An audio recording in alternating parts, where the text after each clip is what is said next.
Well, hello and welcome. I am delighted to be here with a new episode of our NICU Parent Network's Health Highlight.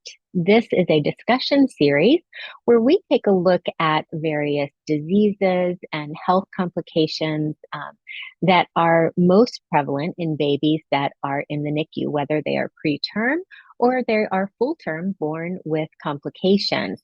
We feel this is an important offering to our community to help everyone understand these disease areas, to understand what treatments may be available, what current research is going on, as well as what advocacy efforts and support resources are also available. Today, I am delighted to be able to talk with you about RSV. We are joined by Dr. Mavunda, who has been a pediatric pulmonologist in South Florida for decades. She has worked at many institutions over the years, and education and information about RSV and the severity of the disease is a great passion of hers. Dr. Mavunda, thank you so much for being with us today. Welcome to another edition of the NICU Parent Network's Health Highlight Series. This is a discussion series where we highlight a particular health topic, disease, or condition that is often commonly seen in babies who are critically ill, preterm infants, or full-term babies who are born with some sort of condition that lands them in the NICU for a period of time. Because we know that these babies are particularly susceptible to many other issues that can compound or make their lives even a little more challenging. And one of the things that we often hear, I remember myself as a NICU mom, was how important it was for me to keep my babies safe against RSV. I had the 25 weekers. So I'm Kira Sorrell, the Executive Director of NICU Parent Network, and I'm delighted to be here today with our special guest, Dr. Mavunda. And Dr. Mavunda is a pediatric pulmonologist who has worked in South Florida at different institutions since 1987. She has provided consulting services to different organizations, and RSV is of special interest to her. Education about the prevention of RSV and other respiratory viruses is very important, and she takes this very seriously. So, Dr. Mavunda, thank you so much for being here with us today. Good morning. Thank you for inviting me. Yes, it's certainly a timely topic as we're getting close to the season starting. Of course, our seasons have been a little wacky the last few years with the onset of COVID. But let's just start right off the bat. What is RSV? RSV stands for respiratory syncytial virus. So it is a virus that attacks the respiratory tract of children and adults. It is a very unique virus.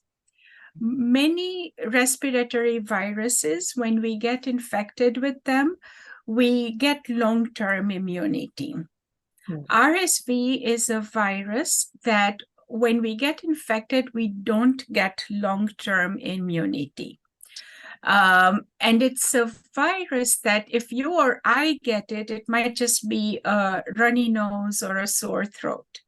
But with babies less than 60 days of age, so newborns as well as premature infants, their immunity is still not good, and their nasal passage and lungs are very sensitive. So what can happen is that the RSV goes into the nose, starts causing problems, and from the nose, it goes into the lungs very quickly. Within 48 hours, that can happen. The smaller you are, the faster it may happen. And also, if you're premature or you have cardiac problems or you have lung problems, then it's more of a problem. So what happens is that once it goes into the airway, it attacks the lining of the airway. Mhm. And then you start getting the lining kind of causes clumps within the airway, Mhm. and then it can cause problems. So remember that the little babies, their airway is really tiny. Mhm. So if you start having dead cells from the lining and the virus and all of that, it occludes the airway. Mhm. So then it's very hard for the oxygen to go into the lungs, and they can have problems. So, and then remember, I said that it doesn't lead to long-term immunity.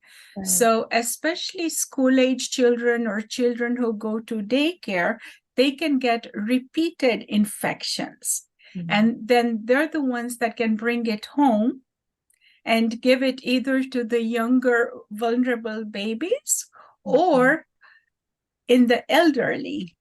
Mhm. And RSV causes similar problems in the elderly as well. Mhm. I think that one of the things that I was shocked about was before I had my preemies, I had never heard of RSV. And then anything I did kind of, Google about it at the time, it I felt like the information, calling it a bad cold, um, I'm afraid it kind of lessens the, why we should take it so seriously. So, um, what do you think about that in terms of the language we use and I mean, clearly this is something to be taken seriously. I didn't realize or had not made the connection that you don't have the long-term immunity from it. And then that's why you have the repeated transmission. But anything else you want to say about that in terms of why we need to really be concerned about RSV, just like we are about COVID and flu and, all of the other things?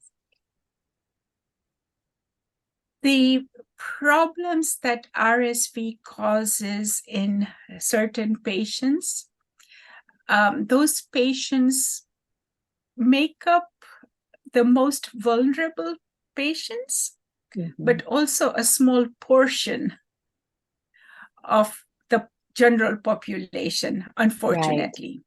So right. in school age children, in adults, it is a bad cold. Mm-hmm.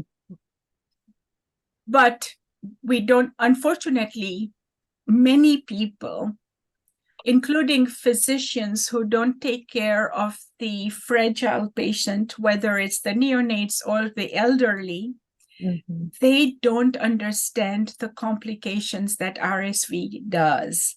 Mm-hmm. So it is education. Um, and I, unfortunately, I'm really happy that you're doing this because we Yeah. need to spread the word. Yes. People that take care of those fragile people, whether it's parents or the healthcare workers, they know most about it. And so we Mm-hmm. need to advertise as much as we can. Right. The other thing is that for a long time, there wasn't anything we could do for RSV. There was Mm-hmm. no prevention. And treatment is very hard. Um, and so people kind of just ignored it for many years. Mm-hmm. Um, it is a virus that has been known to cause problems since the 1950s. Oh, really? Yes, I had and no and idea. actually in the 1960s, they had worked on a vaccine for Mm-hmm. children for RSV. Mm-hmm. And what happened is the babies got the vaccine. They had some protection from the vaccine when they did the studies. Mm-hmm. And then when they started using it in real life, what they found, or when they started following these kids who had had the vaccine, when those babies eventually got the RSV, the Mm-hmm. infection was much worse Oh, in wow. babies that had had the vaccine compared to babies who had not had the vaccine. Oh, So it was such a failure right, that people had to go back to the bench and the lab right. to figure out why that happened and Hmm. how to make better products that are safe for babies and adults. Right. So think about it. Wow. It's taken 80 years, Wow. no, Yeah. 60 years. It 60, has 60 taken years. 60 Hmm. years Right. to come to where we are now with Hmm. all the research and stuff. Right. So I Wow. think that was the other thing. People started getting afraid of the virus and they just stopped talking about it. Interesting. Wow. I did not know that. Now, let me ask you, for anybody who might be watching this that is a new parent of a medically fragile infant, how do you know if it's RSV, flu, a regular cold, or COVID? I think that's, I remember being very scared as a new parent with my preemies back home.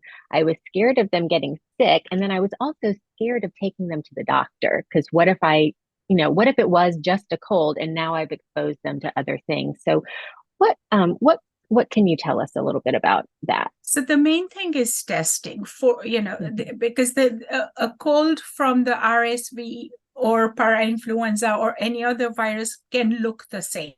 Hmm. The only way to diagnose it properly is by doing testing. And Hmm. there's two tests that are available. There's one called a rapid test, which is what we use in urgent cares, etc. You go in Hmm. and they'll do a test that you have the result within 20 minutes, and Hmm. it'll tell you whether it's RSV, flu, or COVID.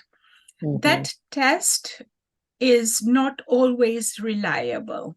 So you Hmm. can have false negative or false positive. The Hmm. best test is the PCR test. Hmm. The PCR takes a little bit longer to get the results back, and it's not available everywhere.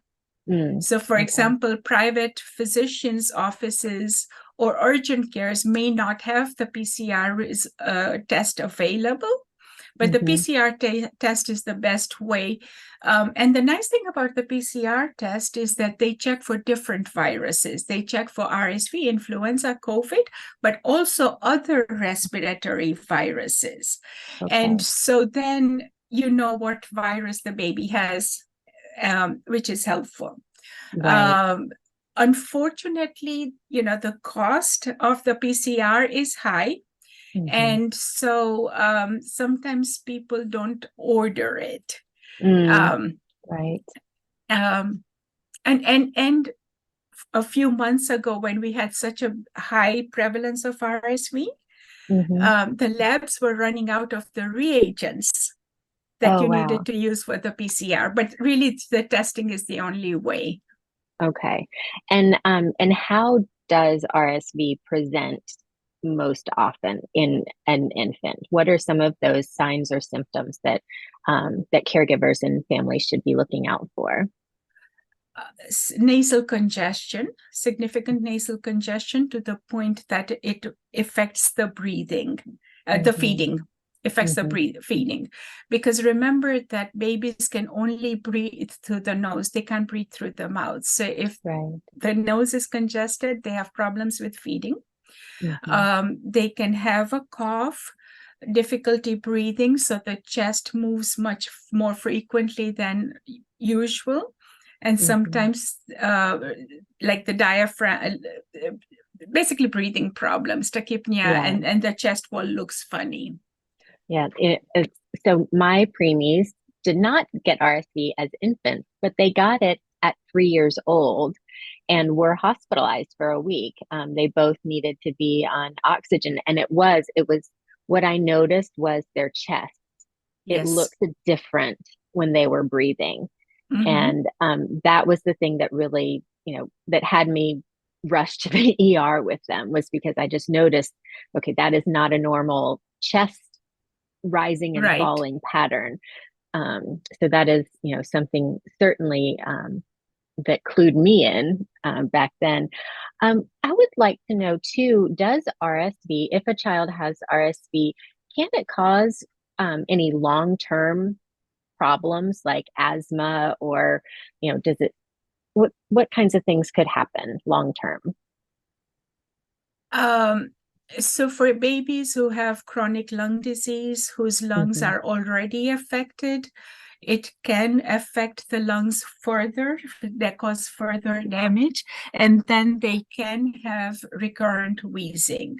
Hmm. Um, Also, normal newborns or young infants, if they get the virus that goes into the chest to the point that they need to be hospitalized, those patients may have recurrent wheezing.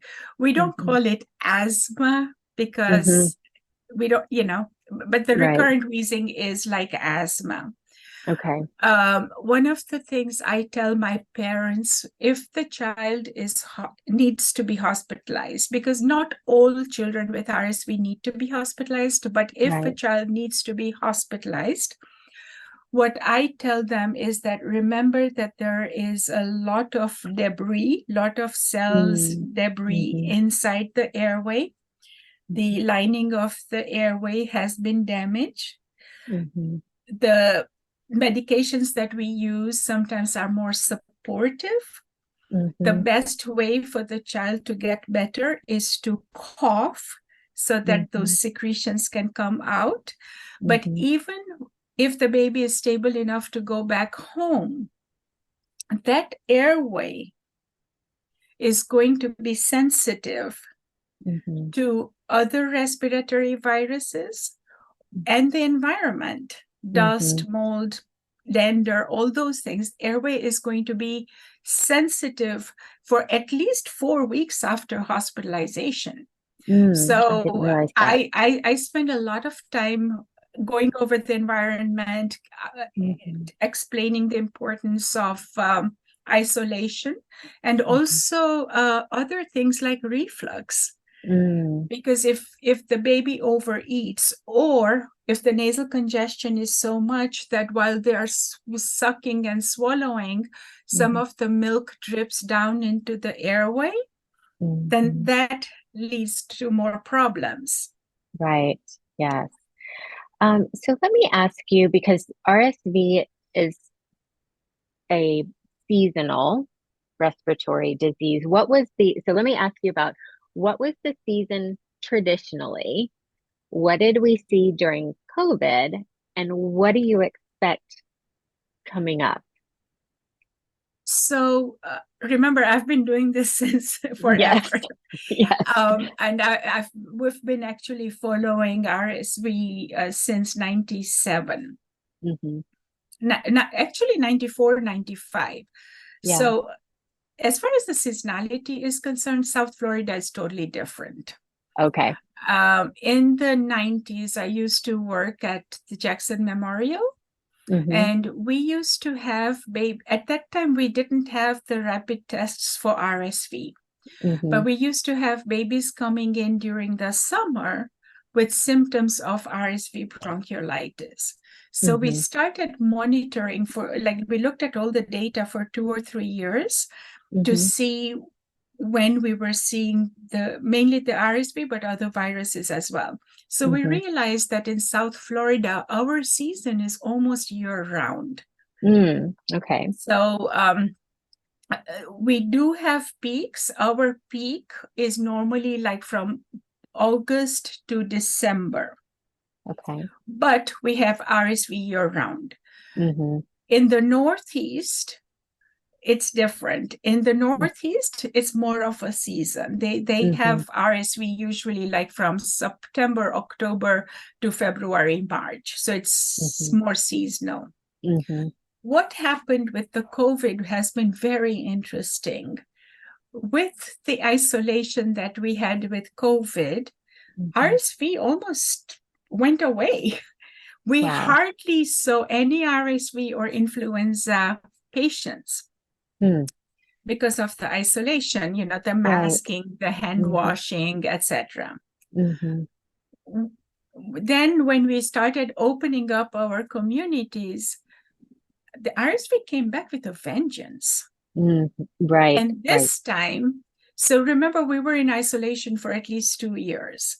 right, So when we started seeing the RSV again, you know, we as pulmonologists and my neonatal colleagues, we've always been cautious about RSV. So we have right, always been protecting our really fragile babies. right. But the other kids, like 3 months and over, or toddlers, Mm-hmm, who did not have exposure to RSV during the first 2 years of, you know, during the mm-hmm, COVID, they were the ones that were getting so sick.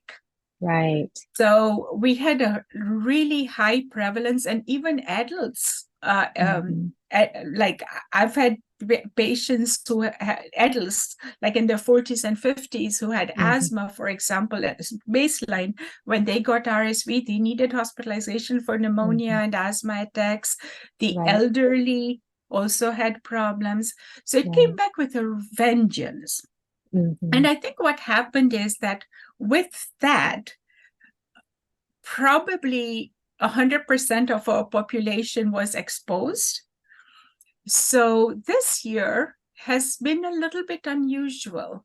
Like okay. here in South Florida, it has Mm-hmm, like normally, like since March or April, mm-hmm, we've had very low prevalence of RSV. I mm-hmm, expect that it'll go up once school starts in August, sure. but it has been unusual. Remember, we say that two-thirds of the children get infected with RSV in the first year of life, Mm-hmm, normal, like in normal environment. And sure. then by the time they're 2 years of age, everybody has had RSV at least once. Mm-hmm, And they can have it more often depending on the situation. right. The lesson to learn from this Mm-hmm, is that hand washing hand washing is very helpful for prevention and of the transmission of respiratory virus. Hand washing mm-hmm. and masking, but definitely hand washing. Right. And that was going to be my next Oh, question was what what can families do at home with their babies, their toddlers, to help, lessen their right. susceptibility or, what precautions should they take? So RSV is unusual in the sense that it can survive on surfaces for Mhm. 24 hours or longer. Okay. The way respiratory viruses are transmitted are if we have a runny nose or a cough and we use our hand to kind Hmm. of suppress or whatever, the Right. hand will have the virus, and then we go touch a surface. In daycares, the kids can touch toys and stuff, Right. and then the virus will stay on the toy or surface for a while. So the next child who comes over can touch Hmm. it and transmit it themselves. Right. So what parents can do is do good hand washing and teach the Hmm. children to do the washing frequently. If somebody has a stuffy nose or is coughing, they should be isolated. Hmm. And Yeah. if they can't be isolated, whichever adult takes care of them has to be Mhm. extra careful about the hand washing. Right. The masking helps the person that is wearing it. Hmm. Okay. So if a person has a cold, so I'm thinking here, for example, a daycare person, a daycare Sure. caretaker. Hmm. If they have a cold and they're wearing a mask over their nose and mouth, Hmm. some particles can still go through the mask. Hmm. But if you are wearing a mask, then those particles won't come to you. You won't breathe them Okay. in. So masking helps. So Okay. a daycare worker, for example, or a nanny, if they have a cold or whatever, they should probably stay away because Hmm. masking Right. helps, but Mm. it's not 100% It's protection. sure, sure. So we've seen just recently in the last few days in the news about new RSV vaccines that are coming to market. Now, historically, we've had a prophylaxis treatment that was really more given to premature babies of a certain gestational age, or as you had mentioned before, babies who have congenital heart defects and things like that. So, what do you think these new vaccines are going to do? One of the things that I wonder, because we saw with the COVID vaccine a lot of hesitation, and I wonder if we'll see some of that as well. I just would love to hear your thoughts on how this might change RSV. Yeah. So I think that there is definitely going to be hesitancy. The one vaccine that has been approved now is for people 60 and over. So far, it's not available. It's been approved, but it's not available. So we don't know what the cost is going to be and who's going to be paying for it. And then a 60-year-old is not like an 80-year-old. So maybe the 80-year-old is going to be more likely to take the vaccine, depending on who pays it and how easy it is to get the vaccine. Sure. The other exciting vaccine is maternal RSV vaccine. So the thinking in that is that if the mother gets the vaccine early third trimester, then she will produce antibodies that will then be transmitted to the baby through the placenta. So when the baby is born, that baby will have protection against RSV, at least for the first few months when they're the most vulnerable. Sure. So that is a vaccine that is showing a lot of promise. And I'm really looking forward to it. And again, the question is going to be the hesitancy, payment, etc. And for example, the ACIP and the obstetricians, they all recommend that pregnant mothers should get the flu and the pertussis whooping cough vaccine during pregnancy, so that they can protect their babies. And I would say less than 50% do that. So then you add on a new vaccine, I'm not sure. And then the long-acting prophylaxis it's going to be interesting how that works out. So the current prophylaxis that we have for the extremely fragile babies, we have to give a shot once a month for 5 months, sometimes longer. With the new prophylaxis, it's going to be like a one-time shot. And it's going to be for babies that are full-term babies or old preemies, like 32 and over weeks. And that's going to be helpful. So if they get the shot when they're born, they'll be protected for about 5 months. There's going to be a lot of logistics that has to be ironed out. It's approved by FDA. We're still waiting for the ACIP to make their recommendations. Once that happens, then we'll know more about how it's going to be distributed, what the cost is, who's going to be giving the vaccine, who's going to be paying for it. So a lot of questions, but very exciting times. Yes, it's pretty incredible that, as you shared, after 60 years, we now have options and have opportunities to protect our vulnerable little ones and elderly from this virus. I think it's very exciting. So as we close, is there anything else that you want to make sure that parents and caregivers know and understand? So we're talking about RSV, but I have to talk about the other respiratory viruses, like the flu, like the parainfluenza, There's different kinds of coronaviruses that are not COVID, but coronaviruses that are as bad as the RSV.